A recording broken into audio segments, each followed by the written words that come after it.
Many Americans feel their eyes glaze over whenever the topic turns to economics. I can't make any sense out of this. I might as well quit. This works to the advantage of politicians who use economic terms as a means to fog rather than promote clear thinking. To help clear up any confusion, this glossary identifies some of these terms, not in the way politicians necessarily speak them, but in the way taxpayers need to hear them.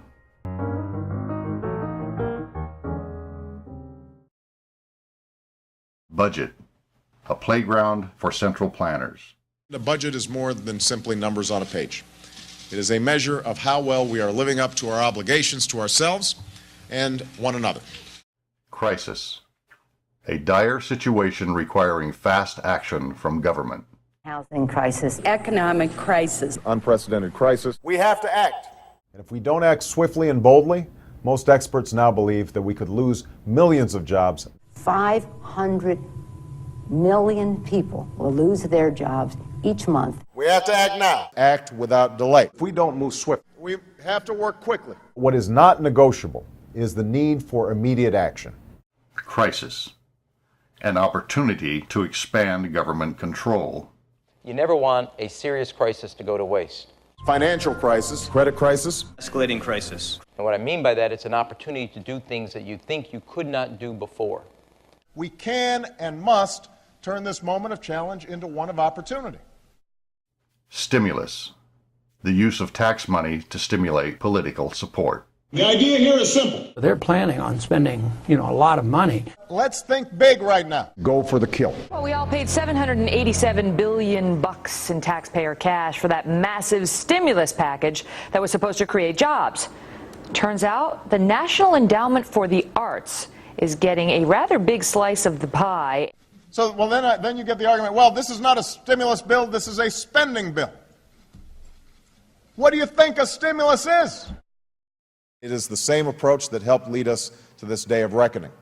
Bailout, the use of tax money to reward failed friends.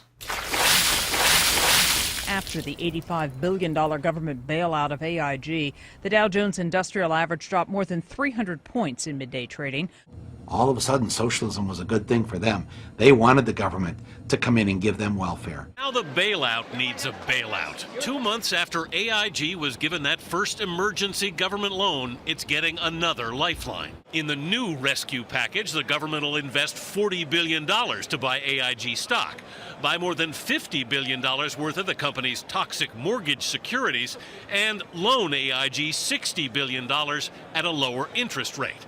In turn, the company has to accept a freeze on executive bonuses. Subsidy, the use of tax money to buy votes.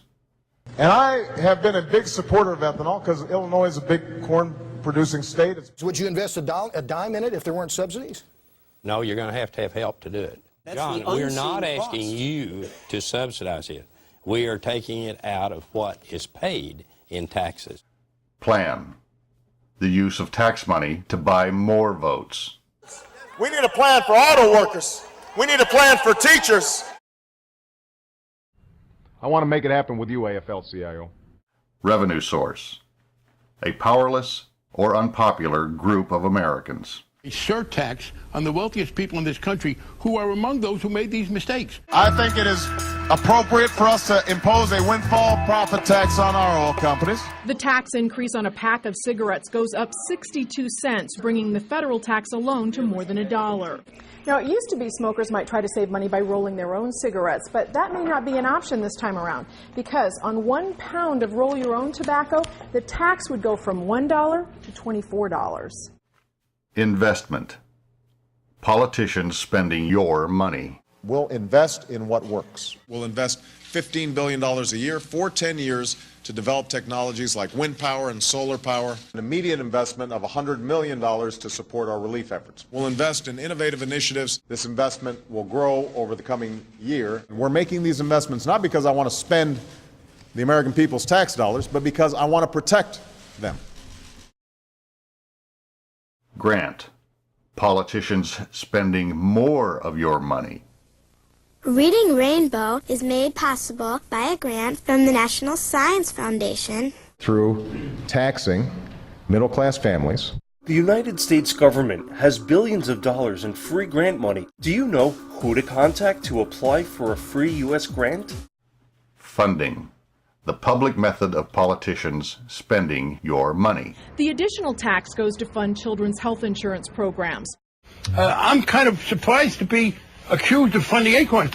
Defunding. Plan B when the public objects to funding. They've probably all heard that Congress has defunded ACORN. And the truth of it is that Congress did a CYA move. They defunded ACORN just for the month of October. Get this, here when they finally were going to be defunded for 1 month, they receive $1 million grant from Homeland Security for what?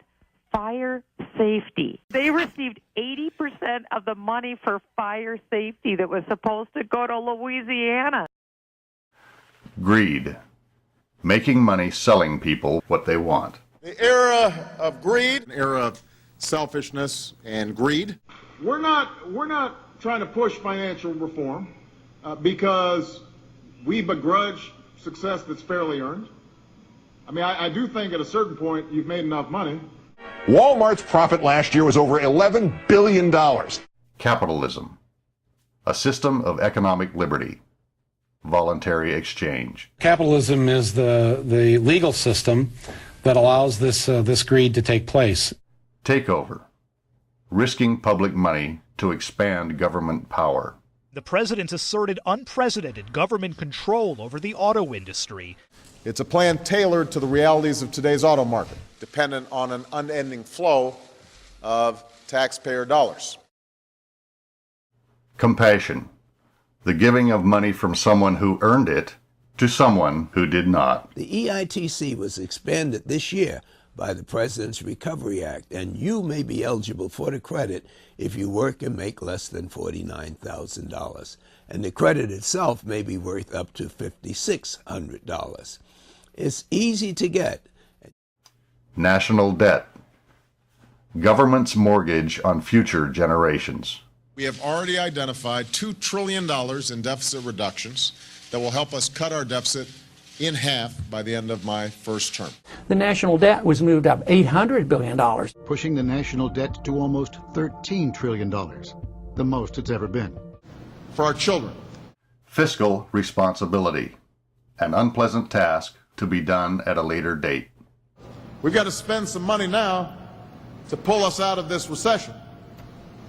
But as soon as we're out of this recession, we've got to get serious about starting to live within our means. Obamanomics. The transfer of wealth from the people to the state. By now, it should be fairly obvious. It is a blank check to Washington with no oversight and no accountability. If you tax people who work and pay people who don't work, don't be surprised if you find a lot of people not working. Because that's who we are. It's an ideology that intentionally breeds incompetence, and it is time to turn the page and put an end to it.